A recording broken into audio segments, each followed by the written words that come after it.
Hi there, everyone, and welcome to Paper Wishes Weekly Webisodes. I'm Sarah Newman, and I'm so happy you're joining me for this episode of Saturday with Sara. Today, I'm excited to show you the Merry and Bright collection from our friends at Graphic 45 with pattern papers and embellishments. So let's take a closer look, and we can start with our paper pack. So here you'll have 24 sheets of 8x8 pattern papers. You have 3 each of 8 different designs. So let's flip through here and you can see these designs. Really nice color palette, coordinates beautifully. You'll have red, green, and gold. And of course you can see you've got lots of all over patterns that work beautifully as card backgrounds. You've also got some cutout images in here too, like this one for example. It makes perfect Christmas card focals or a message for the inside of your card. So here's another one of those sheets. And then to go along, we also have a pack of 70 paper ephemera pieces with Christmas trees, candles, poinsettias. You can see some of them here on the back of the package. I also pulled out just some of the 70 and put them here on this piece of cardstock so you can see the size variation and also the beautiful colors, and of course how gorgeous are these designs. So you've got 70 of these images. Then we've also got a set of rub-ons. Now here you'll have 2 sheets measuring 6 inches by 8 with beautiful images and messages. Some are in color, and you've also got some in a classic gold.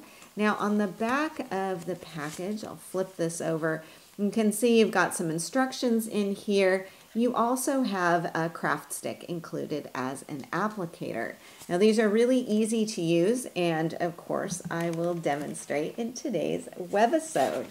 So everything here is designed to coordinate beautifully, making it really easy to create gorgeous Christmas cards and other paper crafts for the holidays. I'm really glad you're here today, and I'm excited to explore the creative possibilities with you. So come play with us. Let's start with this easy card, which features a cutaway design for the front panel. Now this layout is a really nice one, especially when you're combining 2 pattern papers. And it's also great for showing off a beautiful vertical border like we have here. So for this card, I simply use my paper trimmer to cut off about 1.5 inches from just the front panel of the card. Now you can vary the width of that however you want. I just wanted to make sure I had enough room to accommodate that border, and this provided the perfect amount of space. So I've just trimmed that off, and then I covered the rest of my card front with this beautiful yellow pattern paper. Now I would argue that this could go for other occasions besides Christmas too. It's a really nice versatile design. So I glued that down, trimmed around the edges, and then I inked the edges with my grayish ink pad from Hunky Dory. Now this is an ink pad that somehow magically goes with all pattern paper combinations and color palettes. It's a really nice way just to add a little bit of shadow and dimension around that outside edge without creating too harsh or stark of a line around there. So I inked this with grayish. And then I've also added my card focal on here. Now this is from one of the sheets in the paper pack, and you can see that cutout image right here. You have a couple of options with this too. So you could cut out just around that yellow section there. You could also incorporate some of that black border around the outside edge. I simply trimmed this all the way down to the bottom, so I was able to get a portion of this border here too. So I've cut all of that out and then added it to the front panel of my card using some foam tape. So again, a little bit more dimension on there. The accents you see here are Diamond Sparkle's Gold Stud Gemstones from Hunky Dory, and you can see that I like them a whole lot. This is all I have left from my pack. They do come in other finishes, so I have a few more of the silver left over, but these are really great because they add a nice touch of shine. They're quite flat, so they will not cause a whole lot of bulk, especially when you're mailing your cards, if you do, and they're self-adhesive, so a nice touch of shine on there. I also have a bow tied in white ribbon, and this is from the 1/8 inch ribbon assortment, also quite well used in my crafting stash.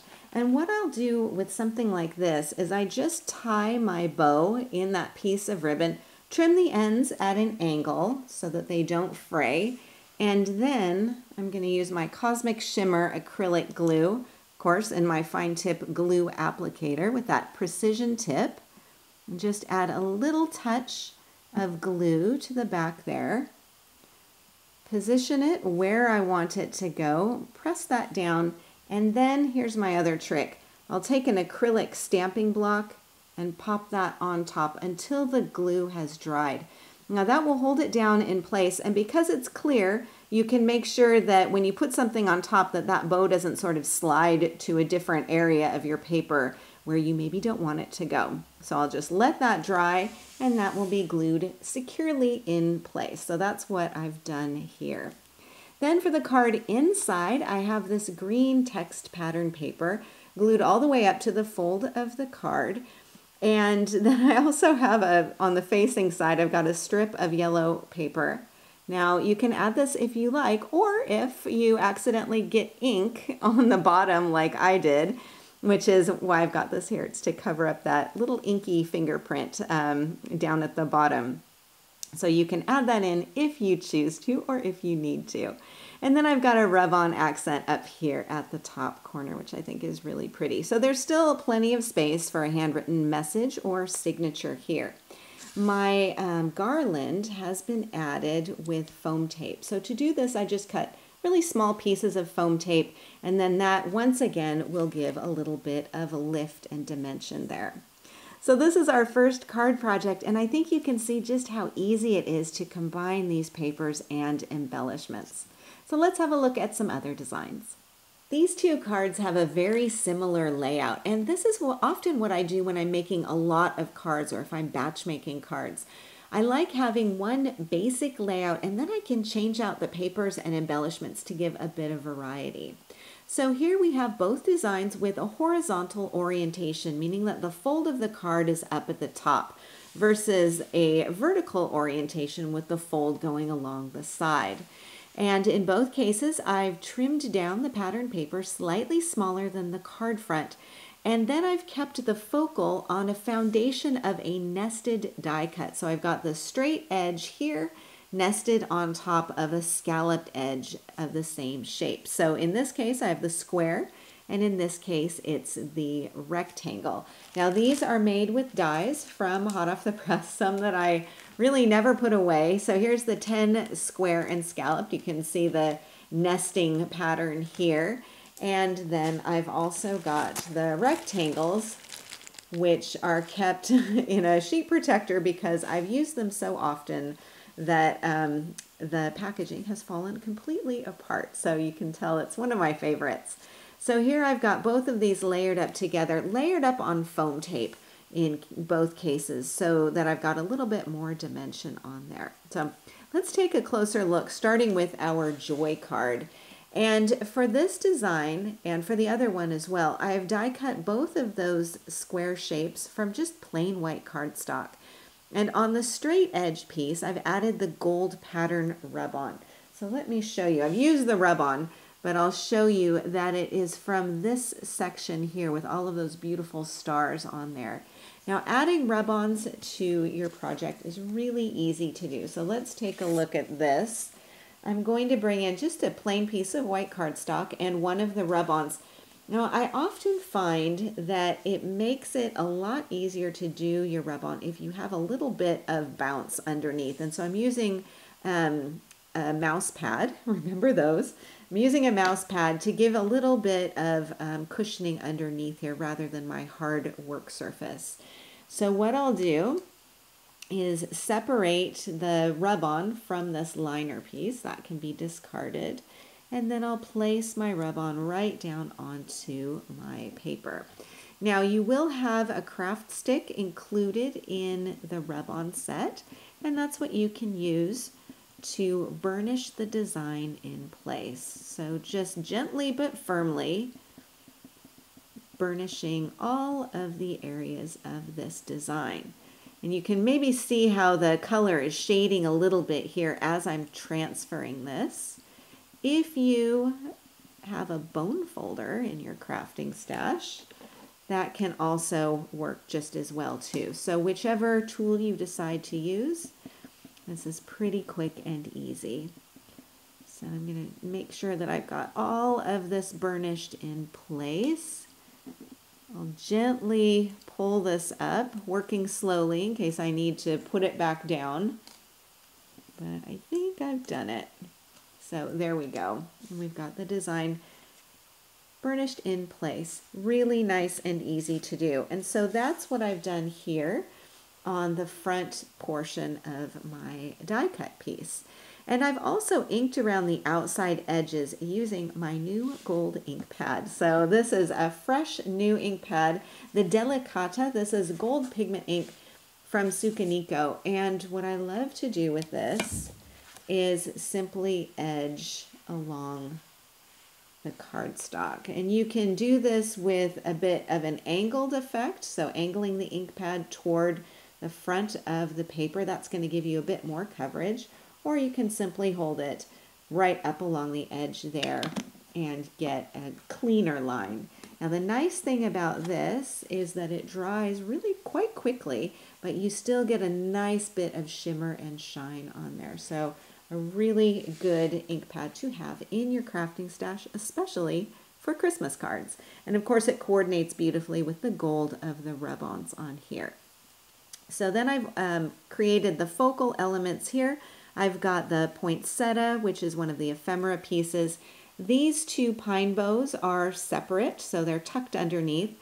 The poinsettia is up on some foam tape, and so is the joy and then the two stars on here. Now, before I glued my pattern paper, which is also inked with that Delicata gold, I added a little bit of rub-on around the outside edge right onto my card front.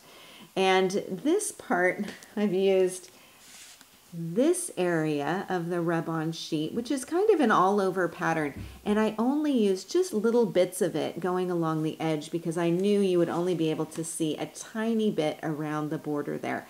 But that again adds a little bit of contrast and some nice metallic gold in there as well. So I've got the rub-ons along the outside edge, pattern paper glued down, my focal glued down. I've also got, of course, another one of those little bows attached on here too.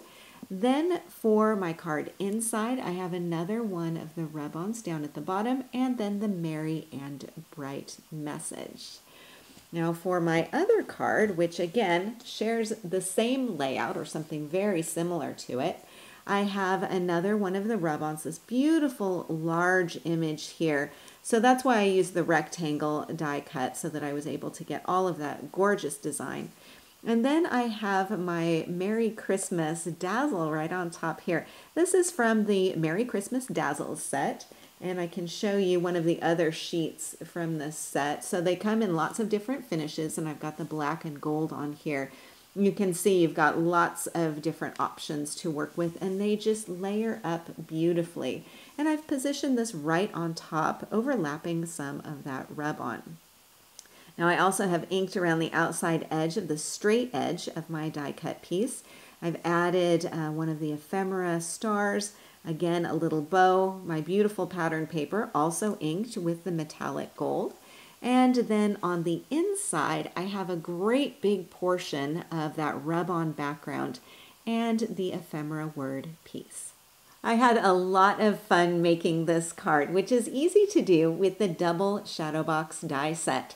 So the card will angle to the side to mail flat, and it gives you this really fun dimensional design that is double-sided.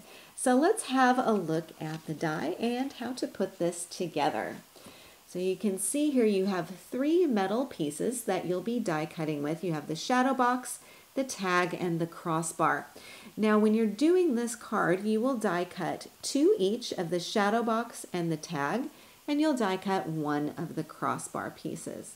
The nice thing, of course, with Hot Off the Press is they always give you a project idea. And then also on the back of your storage wallet, you will have some written instructions.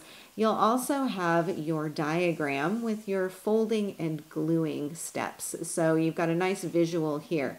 And I really like that you can keep your dies just tucked inside that storage wallet so everything stays nicely together. So let's have a look. I've die cut 2 of the shadow box pieces just with plain cardstock so that you can see how they come together. Now you'll notice here that you've got your fold lines. So all you need to do is position these down and fold up on those score lines, which will be made for you when you run this through your die cutting machine. So it'll cut out the oval in here and also indicate those lines. Now I really like having a bone folder on hand to really score these up so I know that everything is really well scored. So let's fold this up here and fold it around and score that there. Now one thing you'll notice about this is that you've got a little bit more room down at the bottom of that oval, less up here at the top. And this is a good way to keep in mind which side is the top and which is the bottom. Now once you have this scored, what you'll do is add some adhesive along these narrow portions here. I really recommend using the extra sticky tape for this because it holds everything in place really nicely. So what I would do is cut a length of this off and then just adhere it to these folded portions. Then what you'll do is take the liner off of this piece and you'll simply glue this right along the edge, even with the top and bottom. So you can see how this is going to wrap around and then glue to the other side. This will create your shadow box effect. Really simple and easy to do. Now you do have that crossbar piece, and this also has some foldable tabs on the sides, and that is going to get glued right inside here. So that will hold your tags and what's going to be in the center of your shadow box. So I'll bring this in again and you can see where that tag goes. Well, the tag is cut twice and this will get glued together really only at the top. You want to leave the bottom portion of this open. So if you imagine those are glued back to back, but the bottom portion is open. That bottom portion will go right on either side of that crossbar down at the bottom. So that's going to hold your tag right in the center of your shadow box design. So really simple and easy to do. One other little tip I'll say is that when I get a new die, like one of the fabulous folded cards, I always do it first with scrap cardstock, and especially in different colors. And then that way I can make sure I know exactly what I'm doing before I use my patterned papers. So just a little tip to keep in mind. Now when I created this card, I die cut my 2 shadow box pieces from the pine cone patterned paper. So I have the same on the front and on the back. And then I've die cut my tag from the striped paper. Now I've got my border element going along down here at the bottom. And this is cut from one of the papers in the paper pack. I just have it on the bottom. They're not wrapped around the side. And then I've added the candles ephemera here with a little bit of foam tape. And the tag that we see here is layered with the ephemera piece that says Merry Christmas. And then I added another poinsettia and some gold stud gemstones here and here. On the other side, I have the star ephemera piece, and on the tag, you can see that I have the poinsettia, and I've also got the Merry Christmas here, and I've got an ephemera Christmas tree bauble up here at the top. And for tying up the top of the tag, I'm using some of that 1/8 inch ribbon. Now the really cool bonus with this die set is that you've got not only the oval shapes that you can use for something else, but you've also got this perfect tag shape. I love the scalloped bottom on here, and of course you can use that to make tags for gift packages and other things, which is what I did here. So let me show you my little tag bonus project that I did. So I've die cut the base piece twice, once with the striped and then a second time with the star paper. And then I just cut this down and glued it along the edge down here at the bottom. Now I've got a border that's going across those two, and I could have used white paper, but I really like the sort of aged color of the cutout or the ephemera piece. So I'm using one of the leftover borders from the top of the paper. And all of the papers in the paper pack have one of these, and you've got a perfect amount of space right in here. And that's what I've used right in the center to divide those two pattern papers. And then I've added my ephemera piece on here with some foam tape, and I've got a little bit of jute twine from one of my favorites, the jute twine pack. And I've just doubled that up, that's the bright green, and added this here as the topper. So this could look really cute tied onto a tag or even onto a place setting or some other Christmas decoration. And that is our final project of the day today. So a big thank you to our friends at Graphic 45 for this fun and festive collection. And a special thank you to you for joining me today. We're so happy you're here, and we're happy that you're a part of the Paper Wishes family. Do feel free to leave a comment. We love to hear what you think. Each item can be purchased separately, and you can see them below. However, we've also bundled them into a creative money saver just for you. For the money saver, just see this webisode on paperwishes.com. And if you're watching us on YouTube, have a look in the description box below this video. You'll find a link that will take you to our Paper Wishes webisodes page, and you can see everything I just mentioned. If you enjoyed our video today, we'd really appreciate a thumbs up. It helps people to find our channel. And don't forget to subscribe. We create 3 to 5 videos each week, so there's always something fun to inspire your creative spirit.